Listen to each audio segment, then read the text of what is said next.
Going live.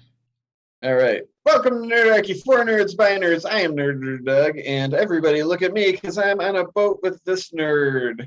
Nerdarchy Dave. Sorry, And folks, we're running a little bit late tonight. I mean, not that we weren't having a chat. We just forgot to hit the button. By we, I mean me. Or I thought I hit the button and did not. Ted and I did that last week, and thanks to him tonight with a behind-the-scenes message alerted us that we had Yeah. done that tonight as well. So now we get the benefit, even though we wasted some time, but we can go over that same stuff, but it's way We more could, polished because we yeah, already we could said do it. it again, but with feeling this time. Take two. Yeah. And we actually talked about map boats and D&D for about 7 of those minutes. So Yeah. So now we can stay on topic. Is that what you're saying? yes, so we had let off with basically talking about how the main thing that we came to was that adventures on a boat are like having a mobile town with you to some extent, depending on Yeah, how and big also the boat is. you're not limited to like traditional boats Mm-hmm. from history. We do fantasy boats. I mean, we've played Spelljammer games. Mm-hmm. Um, And there's no reason you can't take those concepts, where they're outer space and put them in the water. I mean, in the sense of like, there's boats that are just like grown out of, plants or giant yeah. plants and things. They're just a living boat that like elves have or dwarves have, like a big anvil that just is like steam powered. Maybe it just like chugs through the water and stays aloft. Whether you want to go Monday, I mean, cruise ships are made of steel and they stay afloat. So why not shape it like a big anvil with a magic steam powered engine or Also, whatever. too, like you just kind of made me think of like there's quite a few sci-fi series where um different species will interact with or cultivate or capture seafaring creature or spacefaring creatures, right? That they're actually living organic beings that are the ship, right? And Mm-hmm. you could technically do that in a D&D world with Yeah, making make the bit the ships living creatures. I could I definitely mean, see depending like on how elves doing crazy, something like that. yeah, depending on how crazy you want to get. I mean, it's like maybe you have a dragon turtle that just pulls a ship along, with it. It's like tame or whatever. It's befriended you, and in a sense, one of the things I was thinking is like having a ship is like having a magic item, sort of.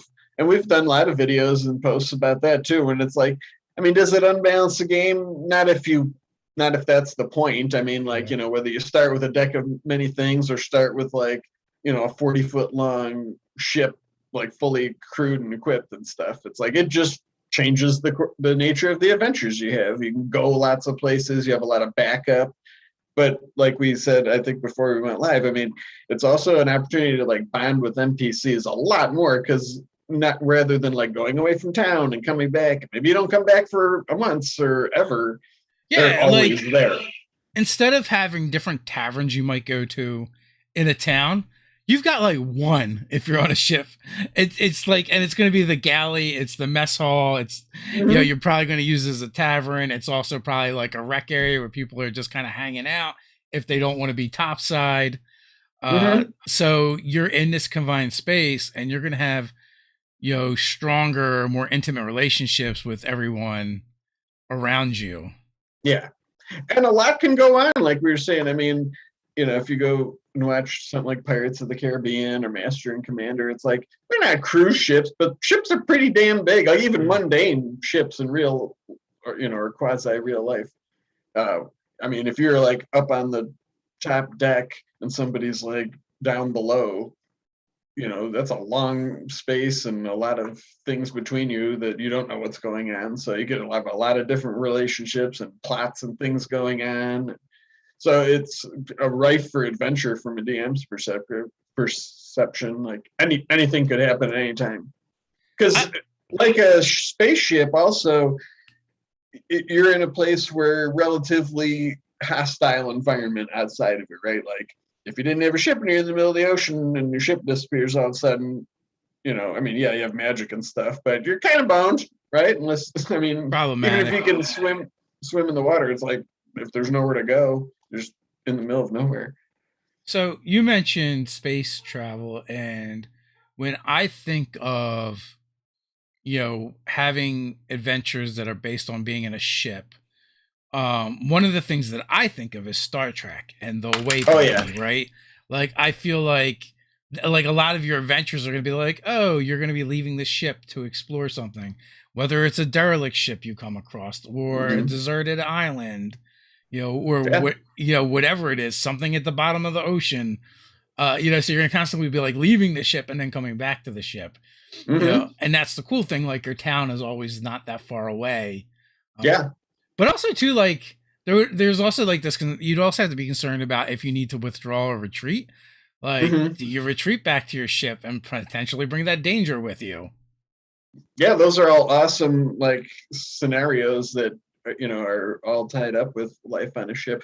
Also, just from a practical perspective, you know, if people can't make it that week, or Mm. they just didn't go on that way party, it was more Yeah. necessary for them to stay in the ship. And you can play the other characters. I mean, we've done that in games we've played too, or some sessions it's like we're playing these other NPCs that are in the game because our characters aren't part of this, and that's kind of fun to It, just do different things like that. That happened in my shipboard game. I mean, it just happens. Like those yeah. players just do that. It's human nature. Want to play other things and take other people on on their missions with them. It's cool.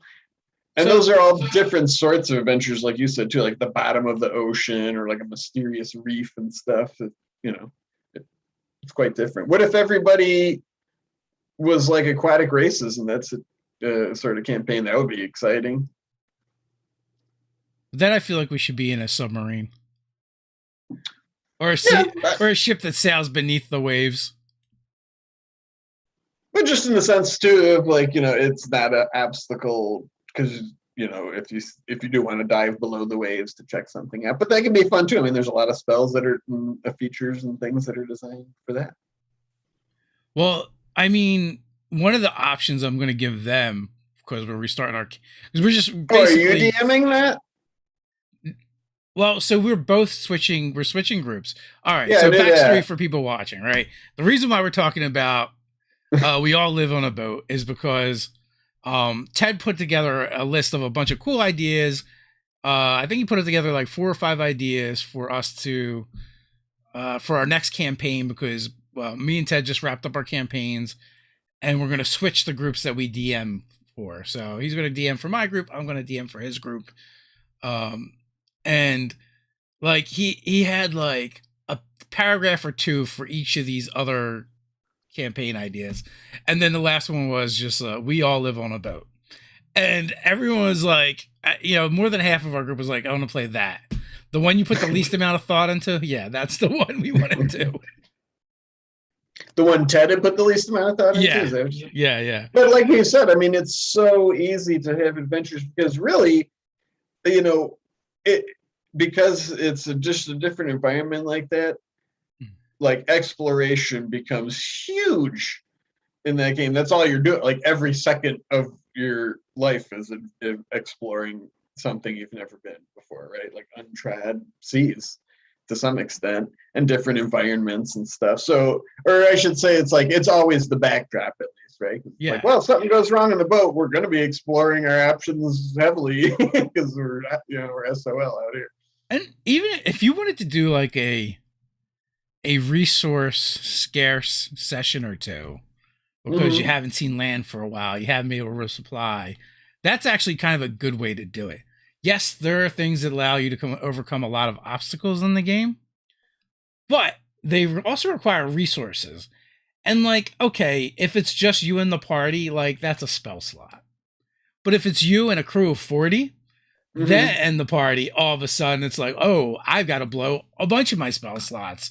Like, oh, we may not suffer from not having food and water, but we're going to suffer from my character not having any spell slots. It Right. becomes kind of like a trade off. And if I mean, yeah, while that's going on, you might be lost too. So it's just like practically speaking, like we can make all the food we want, but like where are we going? Yeah. Like where are we? Well, I'm curious to see what Ted comes up with. Like if it's going to be, or like if we're how much input we'll have during the session 0. Are we going to get to design the boat? Is Ted just going to be like, here's your ship, have There's fun? a chart or whatever, however you want to call it, like a little section in that Hyperlanes game that I like, like that 5e hack of sci-fi for just like ship quirks. And I loved using that whenever we use those, just that sort of thing, because it's just like, it's a fun aspect of the game. Like, well, every session we're going to roll on the table and like, what's going wrong with the ship this week? And it's like, oh, it sprung a leak, so it goes slower or whatever. Yeah. There's a bunch of random things. So it was like always, it became sort of like how carousing was in my Dragon Heist game, where like we just did it every time, and it like that became some part of the story too in some way. It's like it would, it's like it was just also going on along with whatever else we were doing. Like the ship had all these problems or whatever. So that's another fun thing you can do with that. It becomes like another character almost, and a humongously powerful DM tool. Like trying to talk about DM intrusions. Yeah, there's like tons of that. So you had mentioned like Under the Sea. Well, one of the options that I'm offering up is literally the game is called Under the Sea. Okay. And so it's beneath the waves lies a civilization and worlds unknown to the land dwellers. A massive coral reef has grown around the city of Kayun. Overview players play aquatic races and other races that can live in aquatic environments. Elf, sea, genasi, water, Triton, water forest, simic hybrids, Locantha, Grung, merfolk, or pitch me something. I always throw pitch me something in there. Mm-hmm. The city was founded on the site of the original battle to deny Olydra, the prince of evil water, entry into the world of Ulthagania. Oh, nice classic callback there with Olydra. Yeah. Kayun is ruled by a Triton king. Gervalius, the Banisher. The royal guard is made up of the Triton host. The ruling class is made up of the merfolk. There's a senate that operates beneath the king Gervalius. And for the players, like I have some ideas of like the things that they might be doing. Cults of a Hydra on the rise. Who and why? The dome is dying. The dome is made of coral. You and love that dome concept, don't you? I do like the dome concept. Round and above. Well, all about the domes. Yeah, well, you know what? Like, what if you need to be protected? I'm not making fun of you, by the way. If you need to be protected from 3 dimensions, a wall's not going to cut it, man. You sure. need to innovate like the turtle. The wise turtle. Like the wise turtle. And that can, even if that wasn't the main campaign, it's like that could easily be a part of the living on a boat. It's like, well, that stuff can all still be going on. Yeah. When you're mentioning like the aquatic races, one of the posts, wow, it's how much this book comes up in these chats. This secret history of mermaids, that there's a whole series of these. They're just like folklore, like. Yeah, I think my wife has the fairy one. Young adult books, but floating around. Yeah, but you can get a crap ton of D&D ideas for under the sea stuff or on the sea. There's a post about it on the website, but I was thinking of that because I had made a list of all the aquatic races and just ran everything. And there's a lot of them. And I like that too, of like, or pitch me something. It's like, yeah, sure. For Ted's campaign, I think I want to use.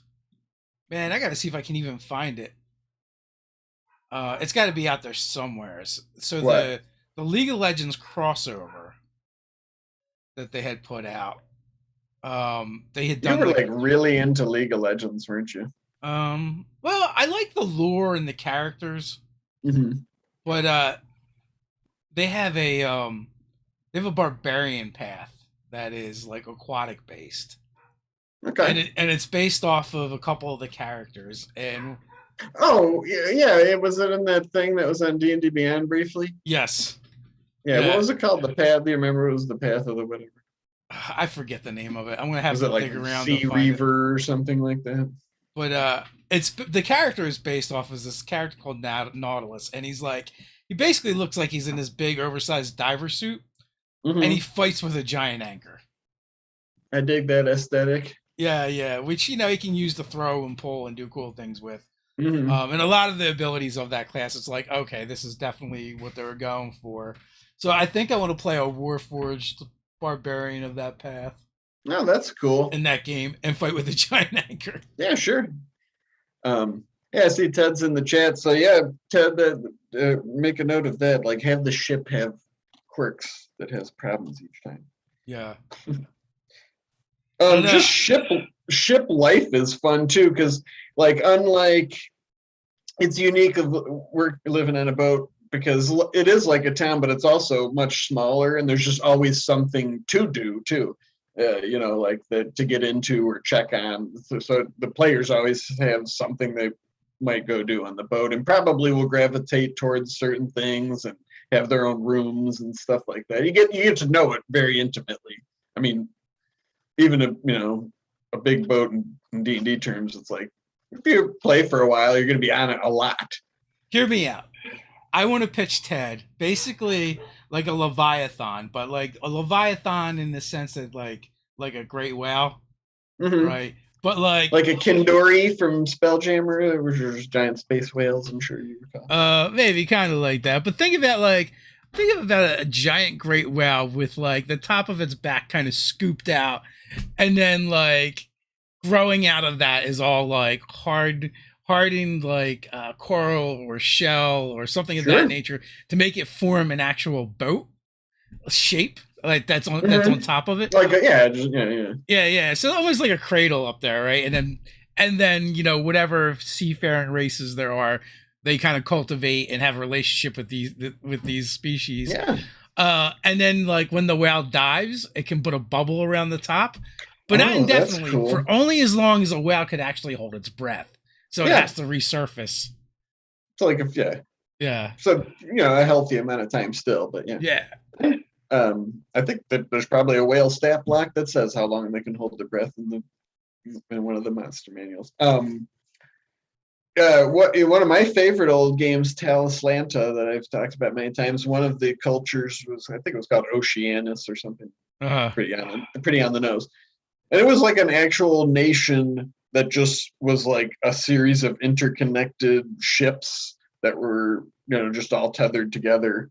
And I mean, it was like huge, like a huge nation, like it was very large and just moved with the waves and stuff. So I mean, that's pretty cool thing. I can tell you that one of Ted's, and so I don't think this will spoil anything for him. One of his things that he's been watching for inspiration is Waterworld, which I think is cool as hell. Like, just most of the world is covered in water. Like, yeah, that sounds awesome, because it's like it was still.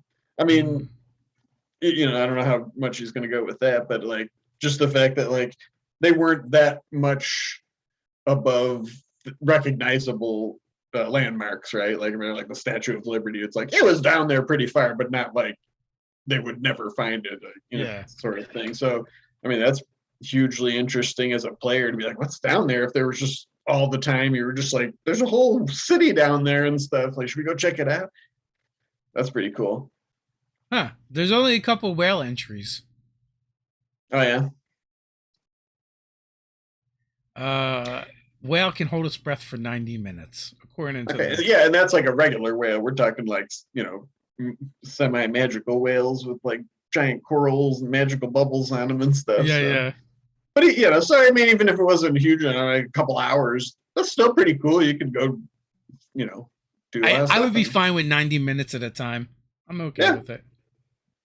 I think I mentioned this before we actually hit the live button, but I still like the idea of the folding boat. Oh yeah. Which I just kind of refreshed myself with today and realized like it folds out into a canoe type thing, and then also can fold out again into a pretty darn big ship. And I like the idea of for a campaign idea, if you wanted to really focus on that, maybe you could like research and unlock that it can fold out again and it's even bigger, or I mean, that could easily lead into like maybe it can fly and go underwater and all that other kind of stuff, and then just like just folds back up, just put it in your pocket and go inland. It's pretty cool. Or like we were saying about Elric, it can go on the land too. It just pushes the land aside. So the longest ever recorded dive by a whale was made by a Cuvier's beaked whale. It Okay. lasted 222 minutes. Seems like 90. Like it says for sperm whales, typically dive for 90 minutes and go on for 90 minutes. But 222. That's what is that? Just under 2 hours? Just under 4 Or hours. just yeah, math. So a good long Just, time, but still pressing enough where it's just like we can't get too, if you want to, yeah. you know, use it, it becomes a cool factor. Again, like space and all, and even in the air. I mean, it's like it's just an environment where you can't survive on your own. Like you drown or you plummet to your doom, or just like you're in space. You just, I mean, there's no oxygen or anything. So there's just always that threat and like constant exploration going on. Do we have enough food? Are we going the right way? Is the vessel okay? It says human 22 minutes. Yeah, what, holding their breath? Yeah, I guess that's a Yeah, record. that's not like exerting though, too. It's just like people that have like the weight belt on and they're just like in the ideal conditions. Yeah, yeah. I'm like, I don't know, man. I'd have been dead 20 minutes ago. um, Hmm. but yeah, there's a lot of parallels with space and all that sort of thing. Yeah, But I mean, also, there's definitely a lot of things that can be done there for sure, and mhm. I'm curious to see what. But I'm most curious to see what Ted does with it. Well, he's a pretty creative guy, and he likes to, he makes it a point to like focus on like player agency too. So I'm sure Yeah, it'll be a fun collaboration between all y'all. What sort of things? That's the game you want to play, like the barbarian with the anchor. yeah, yeah, yeah. And what I sort of mean, things do you think you would like to do? Like, disembark and explore things, or stay on the boat most? I guess, yeah, that kind of takes away the appeal. I mean, I you have think that you need to option. do it all. Actually, what he should be watching, it shouldn't be Waterworld. It should be Pirates of Darkwater. Get with Oh the yeah. program, Ted. Get with the program. Watch a good show. I don't know if that still holds up. I'll have to go back and check it out because now I'm Yeah. curious. I feel like that one will hold up though. Like the animation for that was like so far ahead of its time. As a DM and player, what do you think's more interesting, to be in charge of the ship or just crew on a ship? Like, I think it's kind of how cooler to much start control do you off. think the school the party has over the ship? I think it's cooler to start off not in control than Okay. maybe like earn it throughout the campaign. But So like have prominent positions, but nobody's like the captain or anything like that. yeah, like, and I imagine this group, it like the other group, like they're gonna rail against starting off at lower levels. The one that I'm going to be running for. But the other group,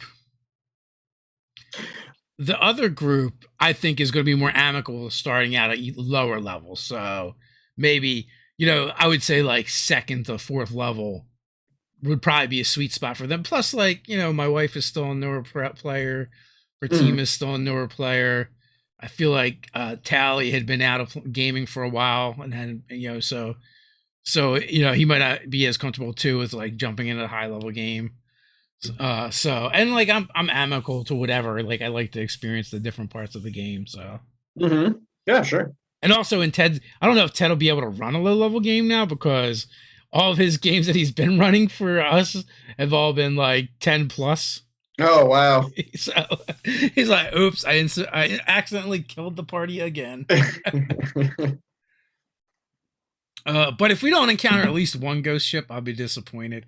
Oh Also, yeah, I mean, there is a ton of that kind of stuff in that Saltmarsh book in the back. I mean, yeah, after the adventures and everything, of just all sorts of things like vortexes and whirlpools and ghost ships and storms, and Tasha's has all those like eldritch storms and crazy stuff. I mean, those are the things that, again, like, that's the adventure. I mean, to go with that Star Trek analogy, it's like we're just out here seeing what's out here and just waiting for stuff to happen to you. I in a think it'd be sense, or kind of to be fun in be that so. game to be on the run. Like in Pirates of the Dark Water, like the bad guy pirates had a ship that literally ate other ships. Oh And, wow, yeah, that's pretty cool. So and it's not like the world's gonna be destroyed, but it's just like no, out on the water, dude. There's like a big bad villain whose ship. They'll just eat your ship. well, yeah, like so, like that game, like that setting would actually be fun to play in because you had two things going on. One, you had this like pirate king that was just terrible and wrecking everything, but then you also had the problem of dark water, which is basically like I don't know, yeah, like waters that have been cursed and Hmm. like just like zaps the life out of things. Sure. So like combining things I'm like that is only really cool. very, I'm only familiar with like the name and like vague Yeah, images of it, but it's it did. it Yeah, I just was know. I think it was a little after our time, or but I have a brother that's 8 years younger than me, Mhm. so I think I used to watch it with him because it was really cool.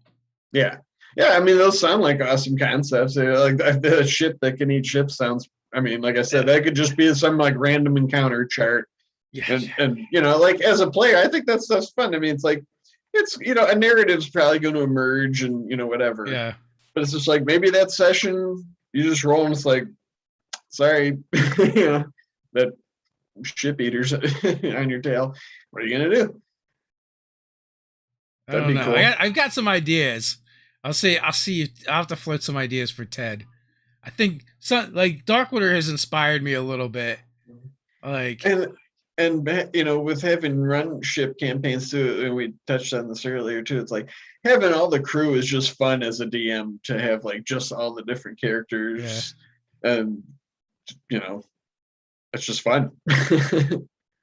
They get real personalities because you get to play them a lot because they're just always around. yeah. Like And also like. like the relationships you build with those characters, right? Mhm. Is a lot. It's gonna be a lot more intimate than the ones you build with a lot of people in town.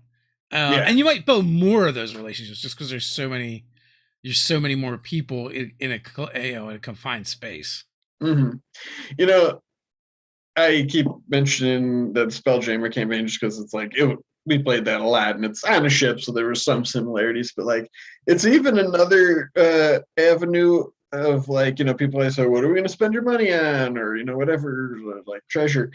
Um, handing it out to the crew, even like I mean, if you can be a little more free with magic items when you're a DM too, because it's like, well, maybe you have a bunch of mundane stuff, but like just note that like, oh yeah, the cook has like a Qual's feather token that we found or whatever. It's like maybe that comes up sometime. It might save his life or save the party's life. Like one of the things is a swan boat, so it's like maybe it's just like, oh, it's that thing that we gave him like 20 sessions ago or whatever.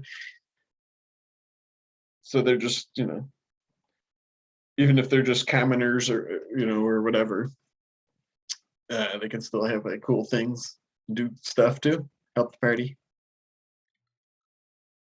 What would you want? What would you want to play in a We Live on the Boat campaign? Boy, probably I don't know. That's interesting. It depends on the mood I was in and who I was playing with, I suppose. Like I've been playing a lot of spellcasters lately, so probably not something so spellcastery. Maybe a rogue. I like the idea of the just flintlock and gunpowder on the seas, and or that other campaign you were mentioning. So that's appealing to me. Just like a classic Age of Exploration style rogue, just Yeah, a skilled person I that don't just think knows there's a little going to bit be of any everything. gunpowder. Um, I is just played the heck out of that game a couple months ago too. That Greedfall. It was like all about the big ships and the tricorns and cutlasses and stuff. I don't know. Yeah. Zargon is trying to get Ted to make the ship a mimic. I don't think the ship we're Although on. I just having said that, I was just like, oh, an order of scribes wizard would be cool. That was just like an explorer and just scribing everything. I mean, you got the quill that can write underwater. That's helpful. Mm-hmm. Yeah. Better than an astronaut pen. Hashtag. And honestly, God, it's like it really. I was in one of our on our Facebook page. I think the other day there was a conversation, but like I just like playing characters that I can help the other people do their cool thing better, or just look cooler doing it. Like support, just like buffing them, even tanking doing it. It's just like, yeah, whatever, you can do all the damage. It's like I'll just soak it up.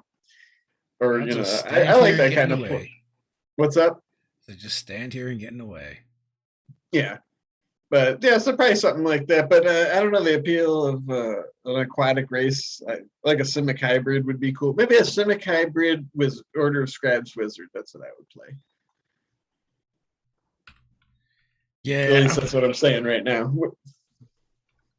Like I said, I'm going to have to see if I can find that crossover. Which one? For the Bilgewater crossover with D&D. Oh, that thing that was from D&D Beyond? Yeah. It's probably out there somewhere. Yeah, someone probably... Is that what it was called? Bilgewater? That was that part of the setting. Yeah, I kind of like the idea. It's like if you live on a boat setting, like I like that water world idea where it's like it's just all water except for maybe not as rare as water world, but because it'd still be cool to have like little islands here and there, but mostly water. Like even the city is just like floating, like a bunch of ships lashed together or something. I think that's kind of cool. Or a big barge. Yeah, I mean that could definitely be fun too. Yeah, Path of the Depths, that is what it is called. Oh, okay. That's a cool sounding name. Yeah, so, Warforged, that sounds pretty fun. Yeah, and also then you don't have to worry about drowning. Yeah, I mean, I think that's both practical, but I don't think it's too meta, especially if it's like a water world to like everybody can breathe the water. It's like, well, that kind of removes one of the dangers at the same time. It does. So I don't know. But it all depends. Like, what do you want to focus on while you're playing? I guess as well, right? So, I guess to me, I like the idea of getting to use those kind of features that you don't often do to overcome those things. It's like somebody has to cast water breathing because we can't all breathe in the water, but I wouldn't want everybody to not be able to breathe in the water. But you know what I'm saying? It's just like it wouldn't be a deal breaker for me. Gotcha. Yeah, I mean, I guess ultimately I want to go Warforged because it has to do with because it looks like that character that I think is kind of fun. Yeah, that's what I was. Yeah, I could picture it with like a big chain and the thing, and it's just very. And they're themselves making, or to that extent, what about like something like that UA? I don't even remember what it was called. Wasn't there something that was even more like there's just a straight up robot, basically, like an automaton or something? Wasn't that one of those? Oh yeah, that was the last like the Spelljammer.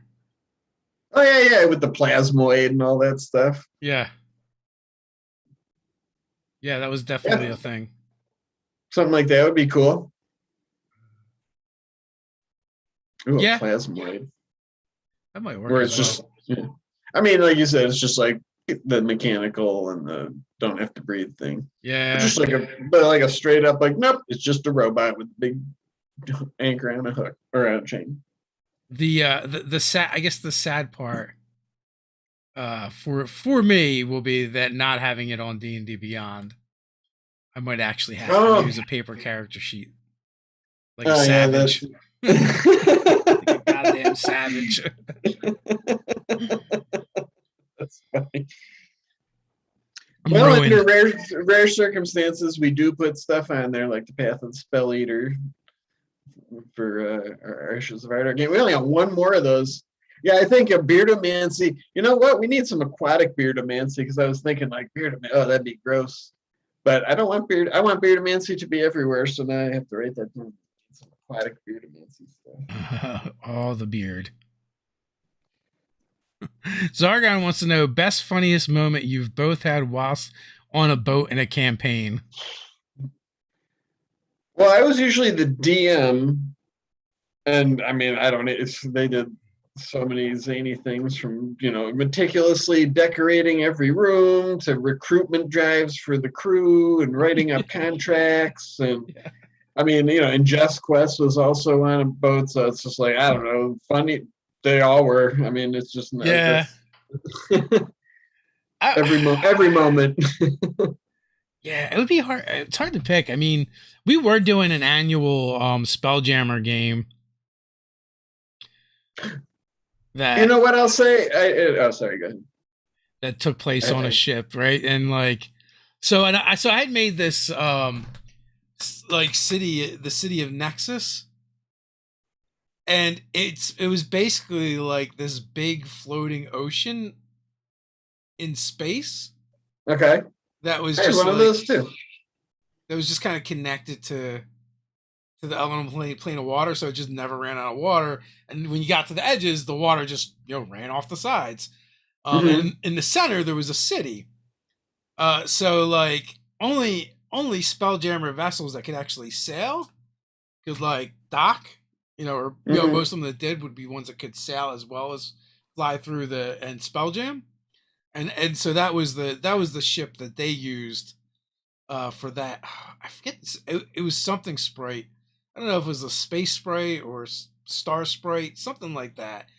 But the helmsman was a sprite that used their magic to power the ship and drive for them, so they never really had to worry about that.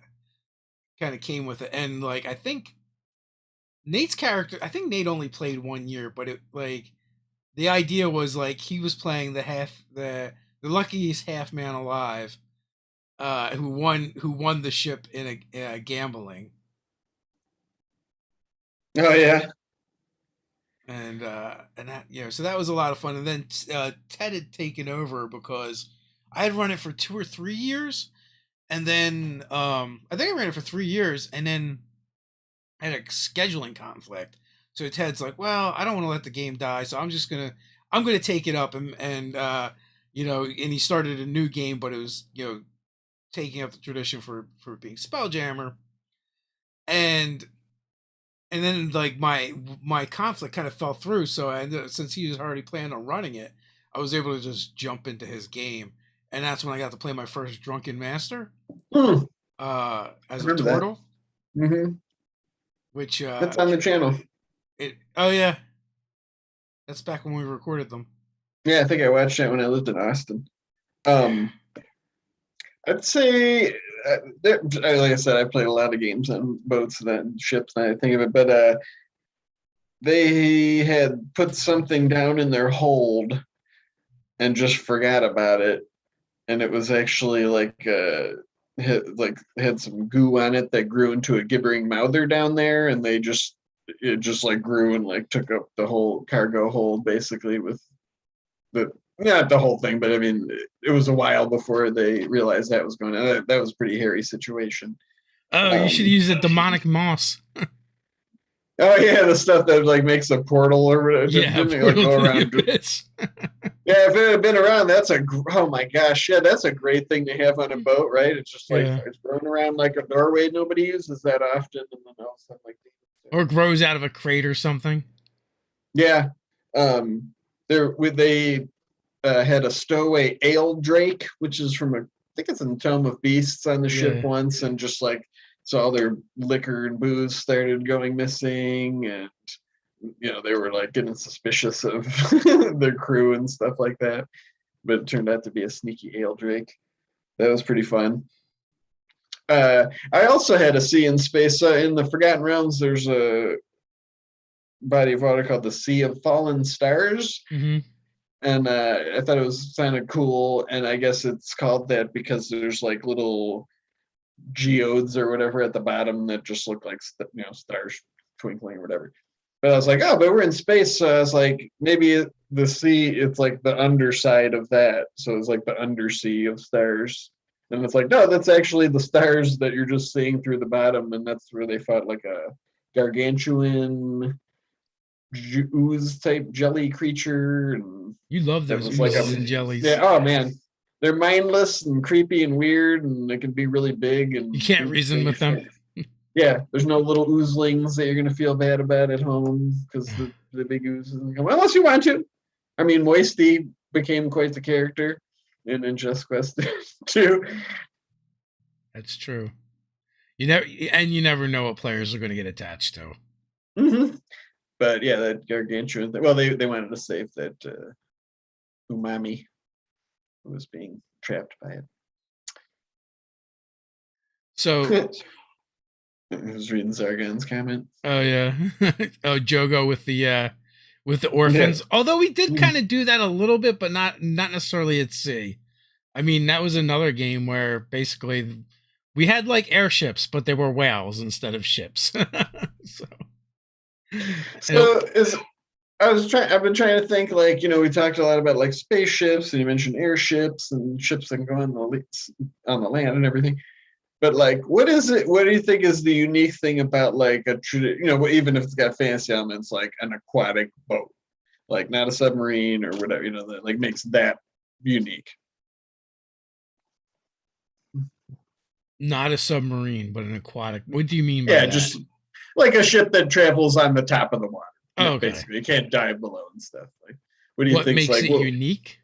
Yeah, or what's the appeal of that as a like what's the draw of keeping it at that level? I guess like the idea of traveling around and seeing new places, but bringing your home with you. Mm-hmm. Kind of like you get to go to strange new places, but also you always have something that's familiar with you and around you. Mm-hmm. So like those contrasts, the new and the old, are like always there. I think to me that's what it is, and you still have a headquarters, but you go all over the place. Mm-hmm. I think I like the idea of, like, especially for just, like I said, like a boat in particular, it's that it does hit a balance. It's like, it's unlike a spaceship where outside of it, you just cannot survive. I mean, unless it's like fantastical elements or whatever, you know what I mean? Like you're going somewhere where like you literally cannot even survive, open the door. Yeah. Or if it gets a breach. And a submarine sort of the same way as a spaceship. But a ship, it's like, well, you're still out in the open, like you can live there. It's just dangerous, and I guess it just poses a lot of those relatable challenges that I like to talk about so much, that have a fantasy twist and a lot of cool ways to overcome them. Like I said, where there's like water walk and stuff. Like how when's the last time you've memorized or had anybody cast like water walk? Probably ever. Never. Although being a 9th level monk will be so much more fun. But you have to keep moving, but yeah. You do have to keep moving. And that's the cool thing. I mean, whether you want to like hand wave stuff or narratives to get in, or really you like getting into the crunch, it's like, look, if somebody wanted to try to run across the ocean, I mean, there's ways to figure out like how far you'd move in a day and like getting exhaustion points and things like that, and not resting and just keep running and see how far you can get, holding your breath. I mean, I remember my very first 5e campaign. This isn't about a boat. It eventually became this campaign. There was like a long underwater tunnel, and I was really playing up it like, you don't have any idea how long it is. Like it was like 700 feet long or something like that. Pretty long. And this was my first campaign, so I actually was like, how long would it take? How long could they hold their breath? You're doing calculus to figure out how far, how long. And I was like, if somebody had like a 18 con and rolled good, they might make it. And they tried it, and I think and it took a lot of resources. I think they had to go and like they really wanted to go down that tunnel, and like we got to find some way, and went and tried to find ways to like, whether it was a scroll to cast water, I don't know. This is like 7 years ago now, or 6. But I mean, it was pretty interesting. And we really, they were like barely making it because, like I said, I forgot how far it was, but it must have been really far because in rounds and stuff, 700 feet's like not that bad for a monk. One of the rules in 5e that is brutal is the drowning rules. Like 5e is kind of like D&D on easy until you get to like these weird rules where it's like, no, you're just gonna die here. Like exhaustion is one of those, and the drowning is you can hold your breath a long time, but once you're not holding your breath anymore, that's it. You're like dead in 2 rounds. Well, that's like real life, I think, to some extent. I mean, it's not D&D's not a reality simulator, but it's like once you just cannot hold your breath anymore, you're inhaling water, and it quickly fills up your lungs. Especially if you're like in an underwater cave, it's like you're not grasping for the surface. I mean, they were in like a tunnel. There was no, they couldn't pop their head up and get air. It was just a tunnel of water. I don't know. I don't like the way this chat's going. They're giving Ted all kinds of ideas that I don't know that I want to see. I think I'm going to pitch to the group and Ted maybe like the idea that like our ship is being chased or hounded for whatever reason. Maybe your first adventure will be a hero, getting your ship, stealing your ship. That's like what Pirates of the Caribbean was. And in my Spelljammer campaign, they stole their ship right off the impound lot, and they convinced the lot attendant to come with them.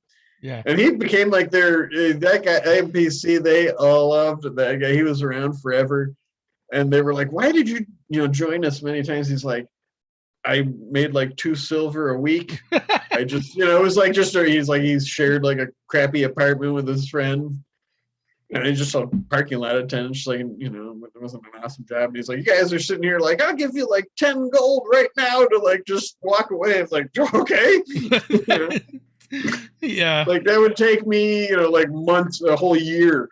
Like somebody was just like, here's like $20,000. Well, 10 gold, right? That's, what is that? It's like 200 silver pieces or something? Yeah. So like it's like several years of work. And they were like, gave them a percentage of the cut. Believe me, we've talked about this many times, but when you have a crew, I mean, I don't know if all players are like this, but they love like having all the contracts and negotiating with new crew. Like, well, we'll give you, 1% of the treasure that we find after we take out like this percent for the ship and stuff. And they had all kinds of, and they would use those, and the NPCs would use that to them. Again, with them too, to like negotiate with each other. It was fun. Yeah, what was that guy's name? Lagdouche. He was their first mate. He was a Goliath, parking lot attendant / fisticuffs, skilled fisticuffs guy. After a while, they just kept giving him like their cast off magic weapons, like it was just like, or gear and whatever. Just like, there's like a +1 club or something like that.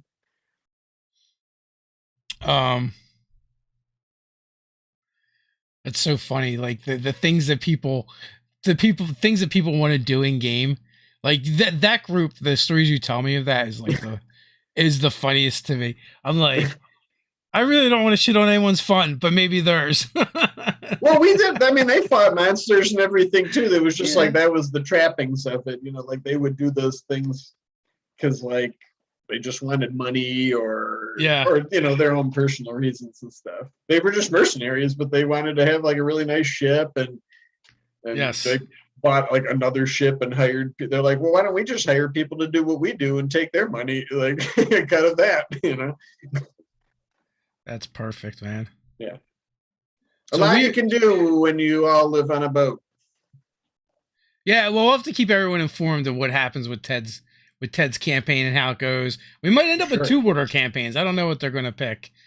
If they do Under the Dome, though, it's going to be another like vehicle game.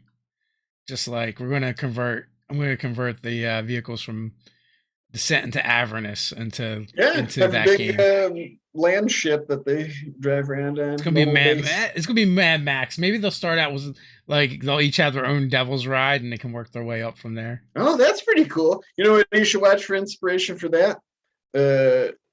The Robotech, I forget what it's called, Southern Cross or the Invid Invasion, where they all had like the Lancer motorcycles and stuff. Oh yeah. Just because most of those shows were just them riding around the wasteland on their motorcycles, getting into trouble. I'll have to keep that in mind to check out. But we are at the 9:00 mark, so it's time to wrap things up. But we'll be back tomorrow night. We'll be back tomorrow during the day with a live chat, and then Thursday with a live chat. Friday we're taking off for Christmas Eve. As always, Wednesdays is filming day, so we don't do a live chat. And tomorrow's our finale, right? For Yeah. Ashes of Ardor. So we'll see how that all wraps up. Crazy. Great campaign. Yeah, Steven is a wonderful GM, and we're having a lot of fun with that. So with that, until next time, stay nerdy. Stay nerdy.